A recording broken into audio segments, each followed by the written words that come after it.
नमस्कार. आस्था लन्स या आमच्या एज्युकेशन चॅनलमध्ये सर्वांचं स्वागत. पोलीस भरती आणि सर्वच स्पर्धा परीक्षेसाठी उपयुक्त असं आम्ही मार्गदर्शन करत आहोत.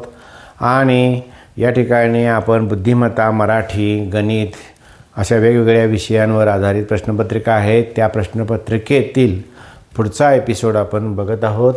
आणि 66वा प्रश्न आहे. एका सांकेतिक भाषेत KLM हे अक्षर 1 1 1 2 1 3 असे लिहितात, तर OPQ हे कसे लिहाल? आता असं मी वाचन केलं, असं जर तुम्ही वाचन केलं तर उत्तर आपल्याला शोधायला वेळ लागेल. कारण K हे 11वा अक्षर आहे, L हे 12वा अक्षर आहे आणि M हे 13वा अक्षर आहे.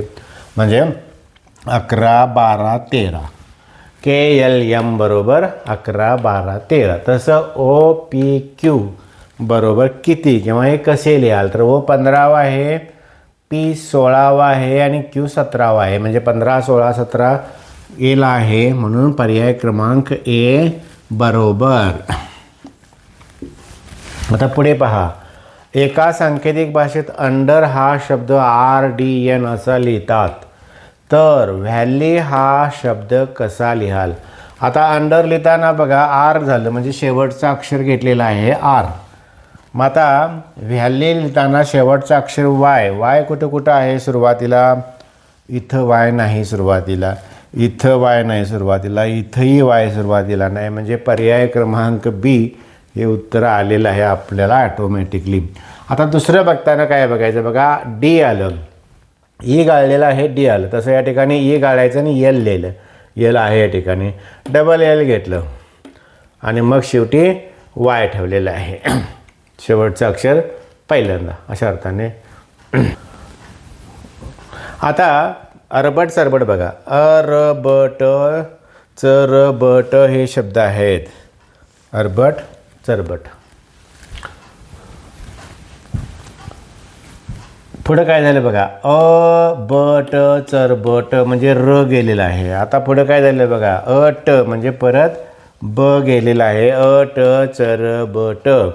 मग आता पुढं ट जाणार, म्हणजे अचरबट आले, अचरबट. आता परत काय जाणार? च जाणार, च जाणार, म्हणजे अरबट. म्हणून अरबट इथं आलं बघा. अरबट हे उत्तर बरोबर आहे. वडिलांचे आजचे वय मुलाच्या आजच्या वयाच्या 4 पट आहे. म्हणजे वडिलांचे वय आहे जर 4x असेल तर मुलाचे वय x येणार. आणखी 4 वर्षांनी, म्हणजे अधिक 4 अधिक 4, आणखी 4 वर्षांनी वडिलांचे वय मुलाच्या त्यावेळच्या वयाच्या 3 पट होईल. म्हणजे 3 पट याचा अर्थ काय? तिप्पट. 3x झालं. तर मुलाचे आजचे वय काय? यांच्यातली वजाबाकी करूया. आता 3x इकडे घेतलं, 4x वजा 3x वजा x बरोबर 8 आलं. म्हणजे 8 आलं, म्हणजे 4x आतनं 3x आणि हे x गेलं, 0 राहिलं, 8 उत्तर आलं. म्हणजे मुलाचे आजचे वय 8 आलं. तर वडिलांचं वय किती असणार आहे? 4 पट म्हणल्यानंतर 32 असणार आहे. आता आणखी 4 वर्षांनी काय होईल बघूया.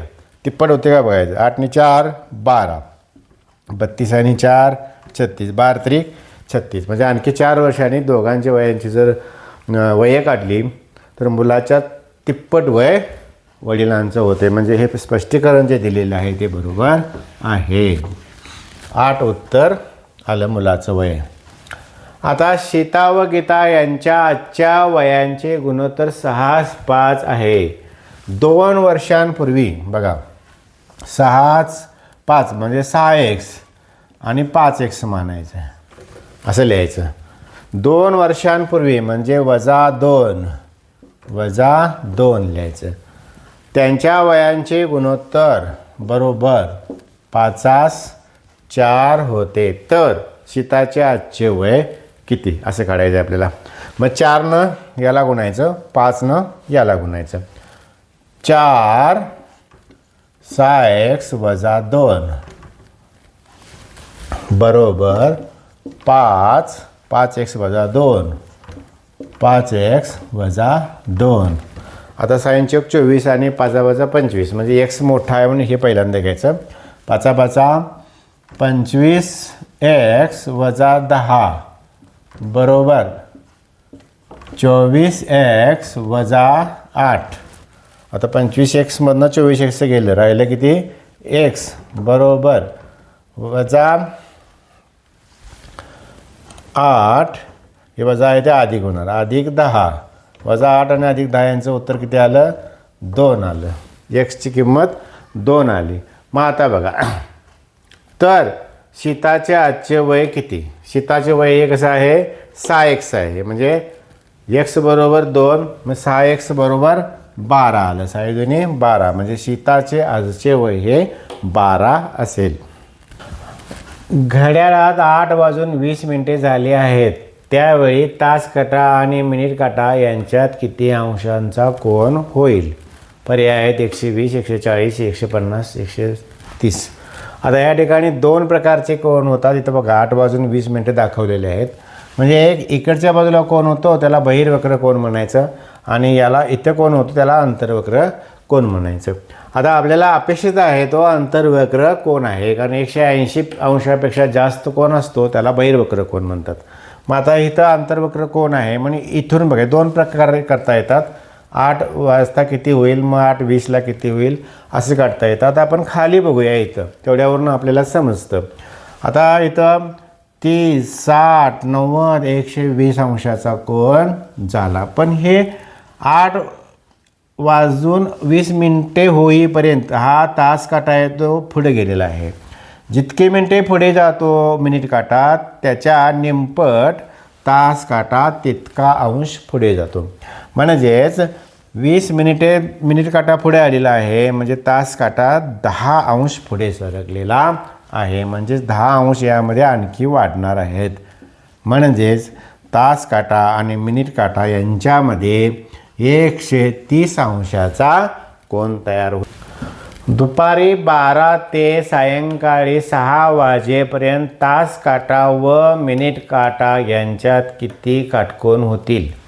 आता 10, 6, 12, 11 असे उदाहरणं दिलेली आहेत. तर अशा उदाहरणामध्ये आपण तास किती वेळा किती हे मोजत बसला तर चुकण्याची शक्यता असते. म्हणून एक लक्षात ठेवायचं, 12 तासात बरोबर 22 वेळा काटकोन होतात. म्हणजे 12 तास 22 काटकोन. इथं 12 ते 6 तास होतात म्हटल्यानंतर 11 काटकोन होतील. मग इथं पर्याय कुठं आहे? इथं 11 आहे.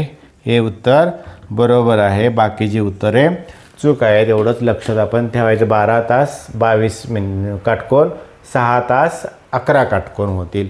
अशा प्रकारे आजचा बुद्धिमत्तेचा आणि मराठीचा मिश्र असा एपिसोड संपलेला आहे. निश्चितच हा तुम्हाला एपिसोड आवडला असेल तर तुम्ही तो लाईक करा, सबस्क्राईब करा आणि बेल आयकॉनवर क्लिक करा. धन्यवाद.